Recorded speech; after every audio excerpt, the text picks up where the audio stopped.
Chapter 14. An Experience in Cosmic Consciousness. I am here, Guruji. My shamefacedness spoke more eloquently for me. Let us go to the kitchen and find something to eat. Sri Yukteswar's manner was as natural as if hours and not days had separated us. Master, I must have disappointed you by my abrupt departure from my duties here. I thought you might be angry with me. No, of course not. Wrath springs only from thwarted desires. I do not expect anything from others, so their actions cannot be in opposition to wishes of mine. I would not use you for my own ends. I am happy only in your own true happiness. Sir, one hears of divine love in a vague way, but for the first time, I am having a concrete example in your angelic self. In the world, even a father does not easily forgive his son if he leaves his parents' business without warning. But you show not the slightest vexation, though you must have been put to great inconvenience by the many unfinished tasks I left behind. We looked into each other's eyes, where tears were shining. A blissful wave engulfed me. I was conscious that the Lord, in the form of my guru, was expanding the small ardors of my heart into the incompressible reaches of cosmic love. A few mornings later, I made my way to Master's empty sitting room. I planned to meditate, but my laudable purpose was unshared by disobedient thoughts. They scattered like birds before the hunter. Mukunda! Sri Yukteswar's voice sounded from a distant inner balcony. I felt as rebellious as my thoughts. Master always urges me to meditate, I muttered to myself. He should not disturb me when he knows why I came to his room. He summoned me again. I remained obstinately silent. The third time his tone held rebuke. Sir, I am meditating, I shouted protestingly. I know how you are meditating, my guru called out, with your mind distributed like leaves in a storm. Come here to me. Snubbed and exposed, I made my way sadly to his side. Poor boy, the mountains couldn't give what you wanted. Master spoke caressively, comfortingly. His calm gaze was unfathomable. Your heart's desire shall be fulfilled. Sri Yukteswar seldom indulged in riddles. I was bewildered. He struck gently on my chest above the heart. My body became immovably rooted. Breath was drawn out of my lungs as if by some huge magnet. Soul and mind instantly lost their physical bondage and streamed out like a fluid-piercing light from my every pore. The flesh was as though dead, yet in my intense awareness I knew that never before had I been fully alive. My sense of identity was no longer narrowly confined to a body, but embraced the circumambient atoms.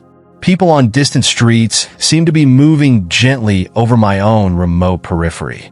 The roots of plants and trees appeared through a dim transparency of the soil.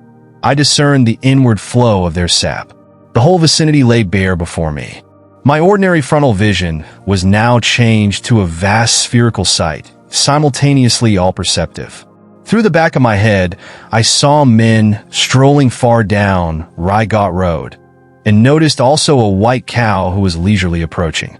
When she reached the space in front of the open ashram gate, I observed her with my two physical eyes. As she passed by, behind the brick wall, I saw her clearly still. All objects within my panoramic gaze trembled and vibrated like quick motion pictures. My body, masters, the pillared courtyard, the furniture and floor, the trees and sunshine, occasionally became violently agitated until all melted into a luminescent sea, even as sugar crystals, thrown into a glass of water, dissolve after being shaken. The unifying light alternated with materializations of form, the metamorphoses revealing the law of cause and effect in creation. An oceanic joy broke upon calm, endless shores of my soul. The Spirit of God, I realized, is exhaustless bliss. His body is countless tissues of light. A swelling glory within me began to envelop towns, continents, the earth, solar and stellar systems, tenuous nebulae, and floating universes. The entire cosmos, gently luminous, like a city seen afar at night, glimmered within the infinitude of my being. The sharply etched global outlines faded somewhat at the farthest edges. There I could see a mellow radiance, ever undiminished. It was indescribably subtle, The planetary pictures were formed of a grosser light. The divine dispersion of rays poured from an eternal source, blazing into galaxies, transfigured with ineffable auras. Again and again, I saw the creative beams condense into constellations, then resolve into sheets of transparent flame. By rhythmic reversion, sextillion worlds passed into diaphanous luster. Fire became firmament. I cognized the center of the Empyrean as a point of intuitive perception in my heart. Irradiating splendor issued from my nucleus to every part of the universal structure. Blissful Amrita, the nectar of immortality, pulsed through me with a quicksilver-like fluidity. The creative voice of God I heard resounding as Aum, the vibration of the cosmic motor. Suddenly the breath returned to my lungs. With a disappointment almost unbearable, I realized that my infinite immensity was lost. Once more I was limited to the humiliating cage of a body, not easily accommodative to the spirit. Like a prodigal child, I had run away from my macrocosmic home and imprisoned myself in a narrow microcosm. My guru was standing motionless before me. I started to drop at his holy feet in gratitude for the experience in cosmic consciousness which I had long passionately sought. He held me upright and spoke calmly, unpretentiously. You must not get overdrunk with ecstasy. Much work yet remains for you in the world. Come, let us sweep the balcony floor. Then we shall walk by the Ganges. I fetched a broom. Master, I knew, was teaching me the secret of balanced living. The soul must stretch over the cosmogonic abysses, while the body performs its daily duties. When we set out later for a stroll, I was still entranced in unspeakable rapture. I saw our bodies as two astral pictures, moving over a road by the river whose essence was sheer light. It is the Spirit of God that actively sustains every form and force in the universe. Yet he is transcendental and aloof in the blissful, uncreated void beyond the worlds of vibratory phenomena, Master explained. Saints who realize their divinity, even while in the flesh, know a similar twofold existence. Conscientiously engaging in earthly work, they yet remain immersed in an inward beatitude. The Lord has created all men from the limitless joy of his being. Though they are painfully cramped by the body, God nevertheless expects that souls made in his image shall ultimately rise above all sense, identifications, and reunite with him. The cosmic vision left many permanent lessons. By daily stilling my thoughts, I could win release from the delusive conviction that my body was a mass of flesh and bones, traversing the hard soil of matter. The breath and the restless mind, I saw, were like storms which lashed the ocean of light into waves of material forms. Earth, sky, human beings, animals, birds, trees. No perception of the infinite as one light could be had except by calming those storms. As often as I silenced the two natural tumults, I beheld the multitudinous waves of creation melt into one lucent sea. Even as the waves of the ocean, their tempests subsiding, serenely dissolve into unity.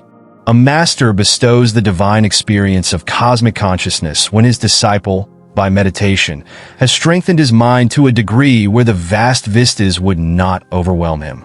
The experience can never be given through one's mere intellectual willingness or open-mindedness. Only adequate enlargement by yoga practice and devotional bhakti can prepare the mind to absorb the liberating shock of omnipresence. It comes with a natural inevitability to the sincere devotee. His intense craving begins to pull at God with an irresistible force.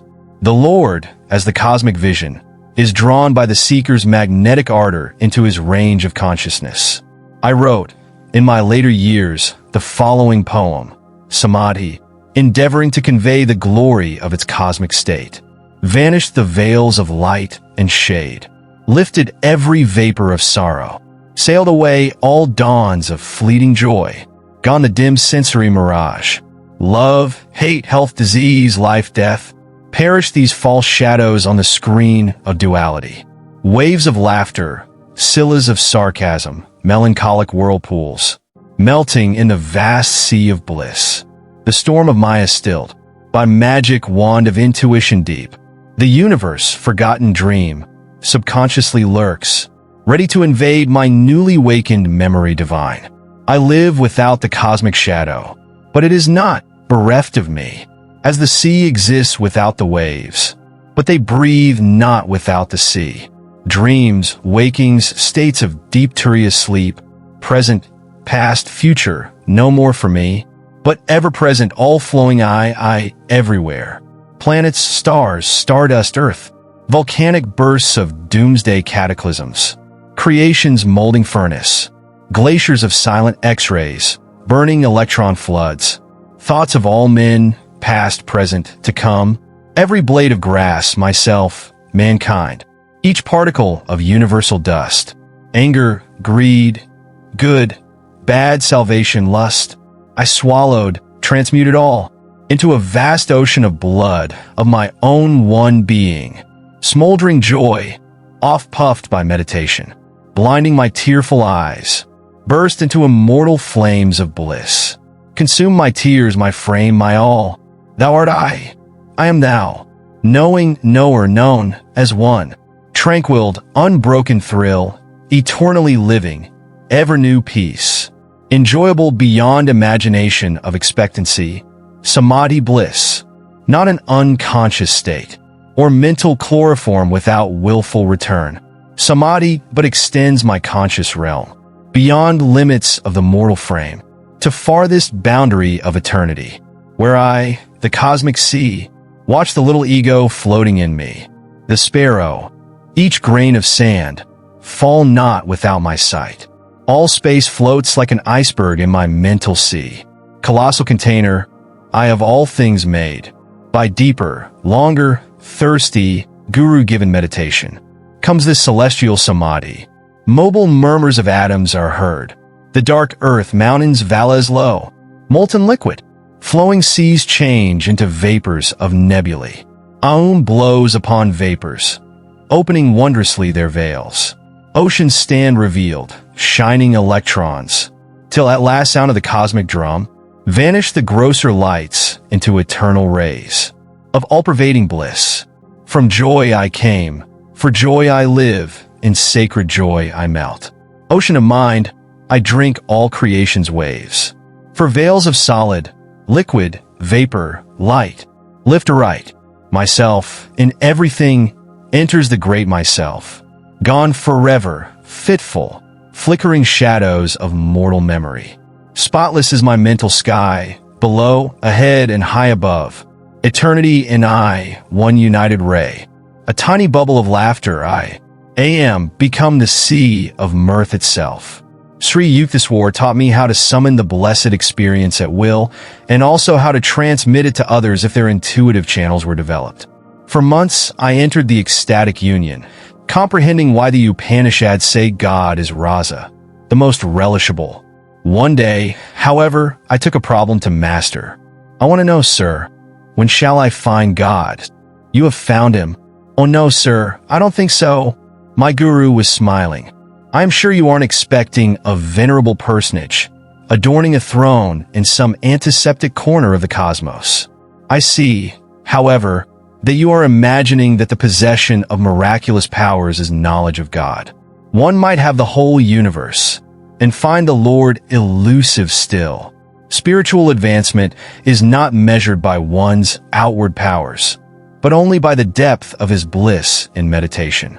Ever-new joy is God. He is inexhaustible. As you continue your meditations during the years, he will beguile you with an infinite ingenuity. Devotees like yourself who have found the way to God never dream of exchanging him for any other happiness. He is seductive beyond thought of competition. How quickly we weary of earthly pleasures. Desire for material things is endless. Man is never satisfied completely and pursues one goal after another. The something else he seeks is the Lord, who alone can grant lasting joy. Outward longings drive us from the Eden within. They offer false pleasures which only impersonate soul happiness. The lost paradise is quickly regained through divine meditation. As God is unanticipatory ever-newness, we never tire of him. Can we be surfeited with bliss, delightfully varied throughout eternity? I understand now, sir, why saints call the Lord unfathomable. Even everlasting life could not suffice to appraise him. That is true, but he is also near and dear. After the mind has been cleared by Kriya Yoga of sensory obstacles, meditation furnishes a twofold proof of God. Ever-new joy is evidence of his existence, convincing to our very atoms. Also, in meditation one finds his instant guidance, his adequate response to every difficulty. I see, Guruji, you have solved my problem. I smiled gratefully. I do realize now that I have found God. For whenever the joy of meditation has returned subconsciously during my active hours, I have been subtly directed to adopt the right course in everything, even details. Human life is beset with sorrow until we know how to tune in with the divine will, whose right course is often baffling to the egoistic intelligence. God bears the burden of the cosmos. He alone can give unerring counsel. I hope you like this chapter. We need volunteers and sponsors to create content with even better quality and with more variety. If you wish to join this initiative as a volunteer or sponsor, please click the links given in description below. To help us reach more viewers, please like, comment, share, and subscribe to Biography Central. Also, check out our AI podcast series on Autobiography of a Yogi, where we discuss content of each chapter at a much greater depth. Thank you for your time. It means a lot. Namaste.